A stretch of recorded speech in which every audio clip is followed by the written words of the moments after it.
Everyone, आज इस video में हम पढ़ेंगे आरबीसी क्लास 10th का चैप्टर फर्स्ट हिस्ट्री का जो है उसका नाम है आपका chapter glorious India Bharat beginning to 1206 AD। इस स्टूडेंट्स में हम इस वीडियो के अंदर या इससे प्रीवियस वीडियो के अंदर हम लोगों ने स्टूडेंट्स जो है किस तरह से इंडिया जो है उसे स्वर्णिम भारत कहा जाता है उसके बारे में पढ़ा। जो महाजनपद पीरियड है 600 से लेके 325 BC तक का, इसमें हमने पढ़ा कौन कौन सी जगह जैसे काशी, कुरु, अंगा, मगध ये और उनकी कैपिटल्स के बारे में हमने पढ़ा। इस तरह से आपके 16 महाजनपद हैं। इसके बाद में मेजर जनपद ऑफ राजस्थान जो है, राजस्थान के प्रमुख जो जनपद हैं वो हमने स्टार्ट किए थे। और इसमें हमने एक जो अपना महाजनपद है ये जनपद है जिसके बारे में जो जंगल है वो हम ऑलरेडी डिस्कस कर चुके थे कि ये कहाँ पे है। बीकानेर डिस्ट्रिक्ट को जो है, बीकानेर और जोधपुर डिस्ट्रिक्ट को जो है पहले महाभारत काल में जांगल देश कहलाते थे। आज हम स्टार्ट करेंगे नेक्स्ट जो है आपका राजस्थान का प्रमुख जो जनपद है Matsya. The region surrounding present Jaipur was called Matsya Mahajanapada. वर्तमान जयपुर के आसपास का क्षेत्र मत्स्य महाजनपद के नाम से जाना जाता था। Its expanse was from the surrounding hills of Chambal to the jungle region of river Saraswati. हम कहें कि इसका विस्तार चंबल के पास की पहाड़ियों से लेकर सरस्वती नदी के जंगल क्षेत्र तक था। जंगल क्षेत्र मतलब बीकानेर और जोधपुर तक। Alwar and parts of Bharatpur were also included in this region. Viratnagar, which is known as Berat at present, was its capital. कि आधुनिक अलवर और भरतपुर के कुछ भूभाग भी इसके अंतर्गत आते थे। इसकी राजधानी विराटनगर थी जिसे वर्तमान में हम बैराट के नाम से जाना जाता है। Exact information about Matsya Janpad before the reign of modern king Bindusar is not available. It has been mentioned in the Mahabharata that a king named Shahja ruled the states of Chedi and Matsya in the beginning. Matsya remained a part of Chedi, but later on it became a part of huge Mahajanpad empire. कि हम कहें कि इसकी राजधानी के बारे में हमने पढ़ा, लेकिन इसमें जो मौर्य शासक थे बिंदुसार से पहले मत्स्य जनपद की स्पष्ट जानकारी का अभाव है, कोई हमें जानकारी नहीं मिलती है। महाभारत में कहा गया कि शहाज नाम का एक राजा ने चेदी तथा मत्स्य दोनों राज्यों पर शासन किया। मत्स्य प्रारंभ में चेदी राज्य का और कालांतर में हम कहें कि एक विशाल मगध साम्राज्य का अंग बन गया। अब तीसरा आपका जो जनपद आता है राजस्थान का वो आता है Surasena. This mahajanapada was situated in modern Braj region. कि हम ये कहें कि आधुनिक ब्रज क्षेत्र में यह महाजनपद स्थित था। मथुरा वॉज इट्स कैपिटल और मथुरा जो है इसकी राजधानी थी।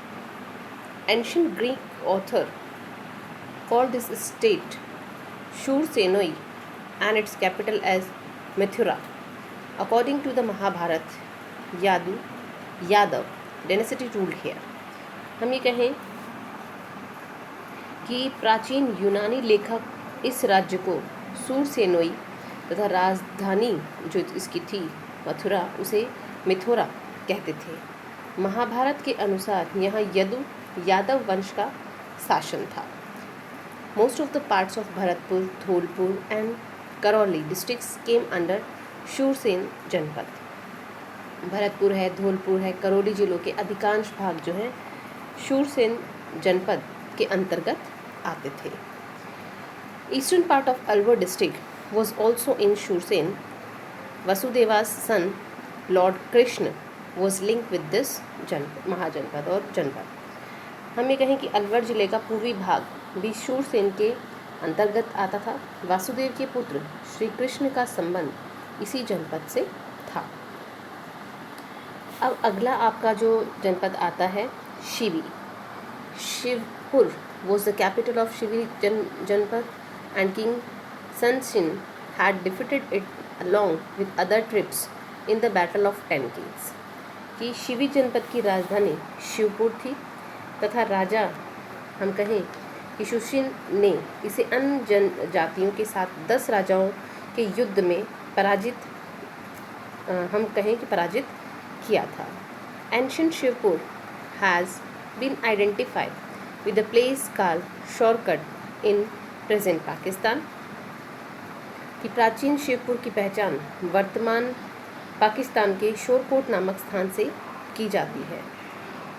With the passage of time Shivi tribe of southern Punjab began to reside in Mewar region of Rajasthan. कि कालांतर में दक्षिण पंजाब की यह शिवी जाति राजस्थान के मेवाड़ क्षेत्र में निवास करने लगी।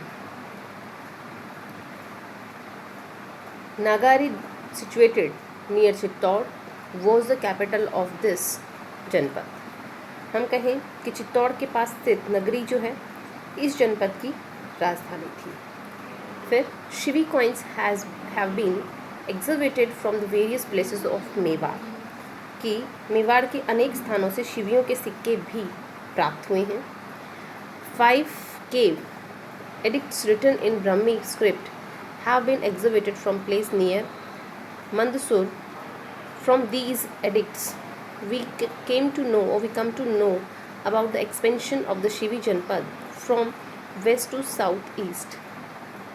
ये हम कह सकते हैं मंदसौर के पास 5 गुहा लेक जो हैं वो प्राप्त हुए हैं, जिनसे शिवी जनपद का प्रसार पश्चिम से लेकर दक्षिण पूर्व तक होना माना जाता है। यानी उससे ये हमें कह सकते हैं कि प्रूफ्स मिले हैं, जिससे क्लियर होता है कि ये दक्षिण से जो है पूर्व तक इनका, हमें कहें पश्चिम से लेकर दक्षिण पूर्व तक इनका होने का जो प्रसार होने का जो है शिवी जनपद का, वो हमें पहचान मिलती है।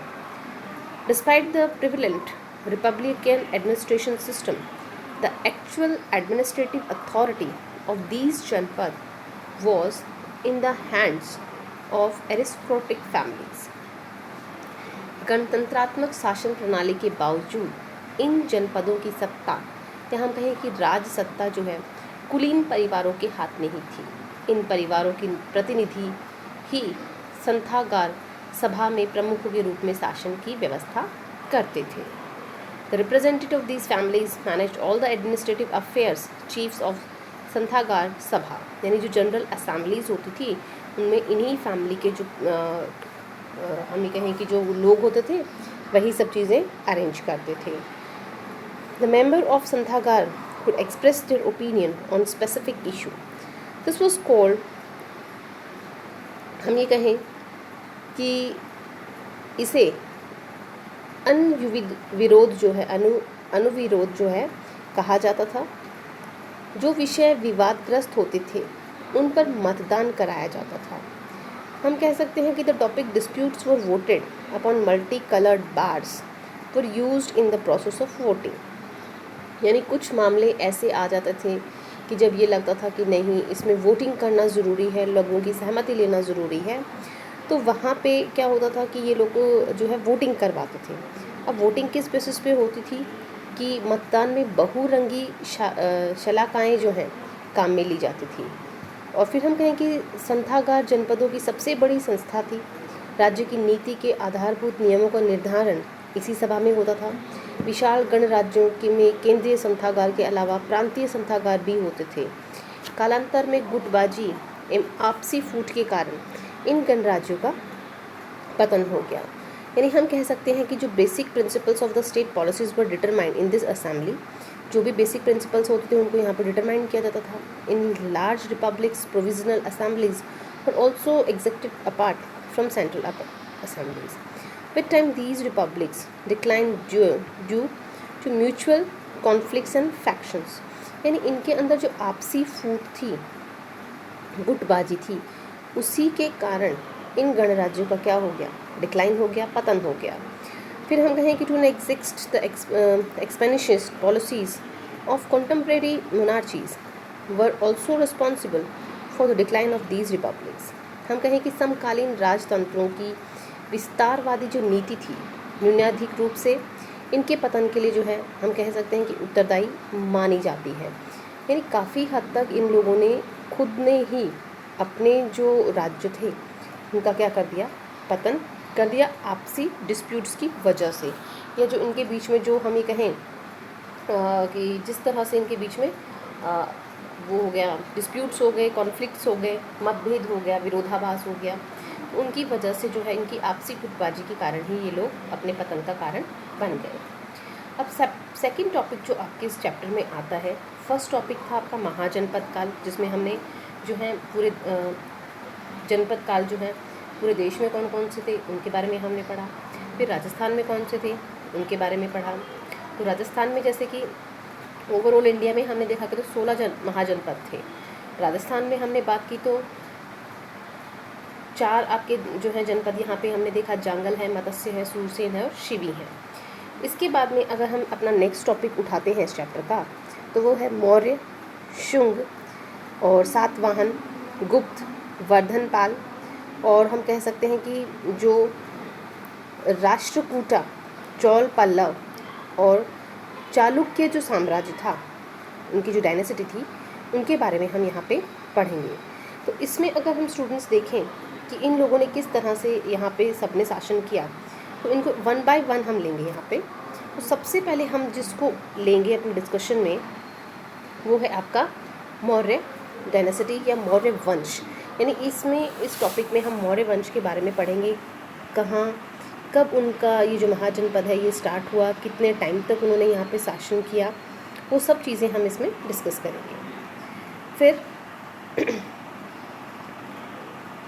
1 ऑफ द 16 महाजनपद, यानी अपने जो हमने स्टार्टिंग में इस चैप्टर के 16 महाजनपदों को जहाँ डिस्कस किया है, उन 16 जनपद में से एक जो जनपद की हम बात करते हैं Magadha, developed into an empire during the period of Haryanka dynasty with lapse of time. Magadha establish its control over almost entire north India, Bharat. तो हम कह सकते हैं कि 16 महाजनपदों में से एक मगध का एक साम्राज्य के रूप में ये कहें कि हर एक जो वंश थे के समय में इनका अपकमिंग हुई, और कालांतर में मगध ने प्राय समस्त उत्तर भारत का, या हम कहें कि समस्त उत्तर भारत पर अपना आधिपत्य जो है वो स्थापित कर लिया। यानी पूरे उत्तर भारत को उन्होंने अपने अंडर कंट्रोल कर लिया था। स्टैब्लिशमेंट ऑफ मौर्य डायनेसिटी यानी मौर्य वंश की स्थापना जो है वो कब हुई? Around 326 BC, a despotic ruler of Nanda dynasty, यानी हम कहें कि ईसा पूर्व 326 ईस्वी के लगभग मगध के राज सिंहासन पर नंद वंश का एक विलासी राजा का मतलब हम क्या कह सकते हैं, डेस्पोटिक रूलर कौन होता है? डेस्पोटिक रूलर का मतलब होता है कि जो विलास में ज़्यादा विश्वास करता है, या हम कहें कि जो लग्जरीज़ के अंदर जो ज़्यादा क्या करता है, बिलीव करता है, यानी सुख भोगने की दृष्टि से वो अपना काम करता है।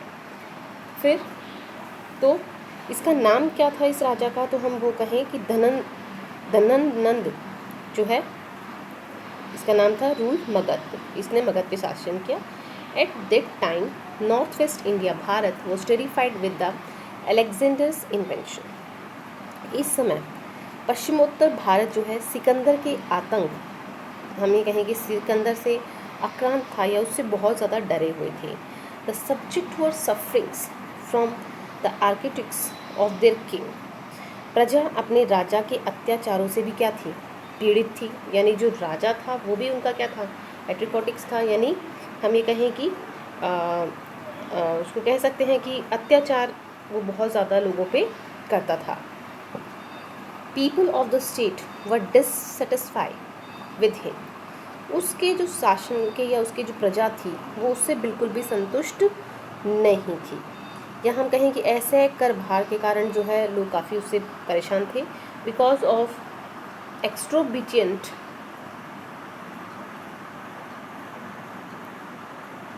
taxes such as in such conditions, कि ऐसी कंडीशंस में उसने इतने सारे टैक्सेस जो है वो जनता के ऊपर लगा रखे थे, जिससे उसकी जनता जो है वो उससे क्या थी, खुश नहीं थी, सेटिस्फाई नहीं थी.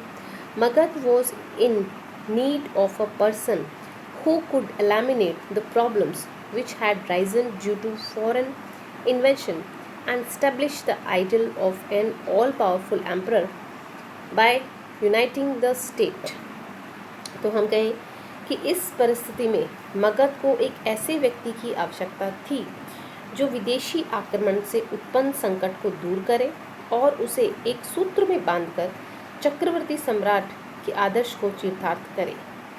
फिर हम कहें soon Kautilya's student Chandragupta emerged on the political horizon of India, Bharat, and he established a new dynasty called Maurya dynasty.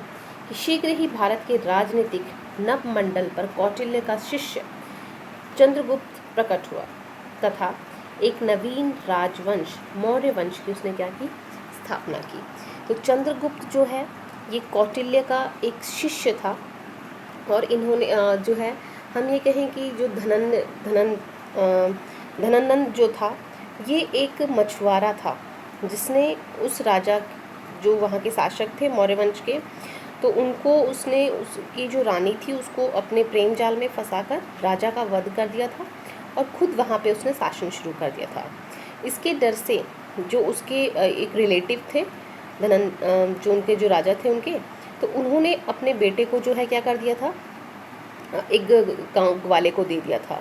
तो उन्होंने जो है चंद्रगुप्त को पाला था और उसके बाद में कौटिल्य ने जो है उसको दीक्षा दी, यानी उसको पूरा नॉलेज दिया, उसको किस तरह से कूटनीति होती है, पूरी शिक्षा दीक्षा जो है उनके हाथों कौटिल्य के हाथों हुई. तो कौटिल्य ने उनको जो है पूरी तरह से गाइड किया और कौटिल्य का जो हम ये कहें कि इंसल्ट धनानंद ने की थी और उसी का बदला लेने के लिए जो है कौटिल्य ने अपने स्टूडेंट चंद्रगुप्त को तैयार किया था. तो चंद्रगुप्त जो है उसने आक्रमण किया धनानंद के ऊपर और फिर उसने जो है पूरे हम ये कहें पूरे के पूरे मौर्य वंश को वहाँ पे अपना स्टेबल किया और वहाँ पे शासन किया.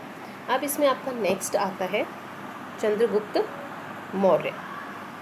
चंद्रगुप्त मौर्य जो है उसने कब से कब तक शासन किया, क्या क्या उसने चीज़ें वहाँ पे अप्लाई की वो हम देखेंगे. तो चंद्रगुप्त का जो शासनकाल है वो 322 बीसी से लेके 298 बीसी तक माना जाता है. With the help of Guru Chanakya Chandragupta ascend the royal throne of the Magadha at the age of 25. अपने गुरु चाणक्य की सहायता से अंतिम नंद शासक धनानंद को पराजित कर 25 वर्ष की आयु में चंद्रगुप्त मौर्य जो है मगध के सिंहासन या राज सिंहासन पे क्या हुए, स्थापित हुए, आरूढ़ हुए. उन्होंने उस सिंहासन को ग्रहण किया. Through his extensive victory campaign Chandragupta Maurya establish the first pan India Bharat empire. Chandragupta Maurya ने व्यापक हम कहें उसके बाद में विजय अभियान करके प्रथम अखिल भारतीय साम्राज्य की स्थापना की थी. फिर हम कहें इन 305 BC he defeated a Greek ruler.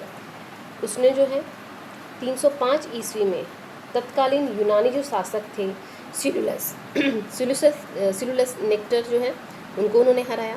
After a treaty Seleucus took 500 elephant from Chandragupta and surrendered eastern Afghanistan, Balochistan and the region in the western side of Indus Sindhu river to Chandragupta. कि हम कहें कि संधि हो जाने के बाद, यानी पहले उसने जो चंद्रगुप्त मौर्य है उसने सेलुलस को हराया था, फिर सेलुलस के साथ में उसकी संधि हो जाती है. संधि हो जाने के बाद सेलुलस ने चंद्रगुप्त से 500 हाथी लेकर पूर्वी अफगानिस्तान, बलूचिस्तान और सिंधु नदी के पश्चिम का क्षेत्र उसे दे दिया. फिर अब इस लेन देन के बीच में सेलुलस से उसने क्या किया, देखिए. Seleucus also got his daughters Helena married to Chandragupta. उसने अपनी बेटी सेलुला जो थी उसकी शादी किससे करवा दी, चंद्रगुप्त मौर्य के साथ में. उसकी बेटी का क्या नाम था, Megasthenes. Megasthenes and his ambassador in चंद्रगुप्ता's court, part of Kabul, Herat, Kandahar, Balochistan, Punjab, plains of Ganga and Yamuna, Bihar, Bengal, Gujarat, Vindhya and Kashmir were included in the great kingdom of Chandragupta Maurya. हम कहें कि जब मैक्सनीज का विवाह, मैक्सनीज जो है अपने राजपूत के रूप में उसके दरबार में भेजा, यानी सेल्यूलस जो था वो ये चाहता था कि उसकी बेटी जो है वो क्या करे कि उसके शासन करने के जो तौर तरीके हैं या उसकी जो डिटेल्स हैं चंद्रगुप्त मौर्य की, वो सेल्यूलस तक भेजे। तो उसे एक राजदूत बनाकर उससे शादी करवा दी गई और उसके महल में से छोड़ दिया गया। चंद्रगुप्त के विशाल साम्राज्य में काबुल है, हेरात है, कंधार है, बलूचिस्तान है, पंजाब, गंगा यमुना का मैदान, बिहार, बंगाल, गुजरात, विंध्य व कश्मीर के भूभाग सम्मिलित थे। फिर हम कहें it is evident from the Tamil Nadu territories कि हम जो कह सकते हैं कि तमिलनाडु के अहनानूर जो एरिया है एंड दूसरा जो एरिया है इनका मुरनाडूर, that Chandragupta invaded south India. In old age he took initiation of Jain religion from Bahadur Bahu in 298 BC. He died in Shravanbelangola, Mysore by fasting. हम ये कहें कि चंद्रगुप्त मौर्य जो है या कहें कि तमिल जो ग्रंथ है अहनानूरू और मुरनानूरू में विवादित जो है इनके लेख मिले हैं कि चंद्रगुप्त मौर्य ने दक्षिण भारत पर भी आक्रमण किया था। इन लेखों के थ्रू हमें ये पता चलता है कि इन्होंने यहाँ पर भी शासन किया था। वृद्धा अवस्था में उसने भद्रबाहु में से जो है जैन धर्म की दीक्षा ले ली थी। किसने? चंद्रगुप्त मौर्य ने। उसने 298 ईसी पूर्व में श्रवणबेलगोला, मैसूर में एक स्थान है, में उपवास करके अपना शरीर त्याग दिया था। तो इस तरह से हम कहें कि चंद्रगुप्त मौर्य जो है उसका शासनकाल 298 ईस्वी में पूरा हो गया था। इसके बाद जो शासन करने के लिए आया वो था चंद्रगुप्त का बेटा बिंदुसार। इसको हम पढ़ेंगे अपने नेक्स्ट वीडियो में। Thank you for watching my video.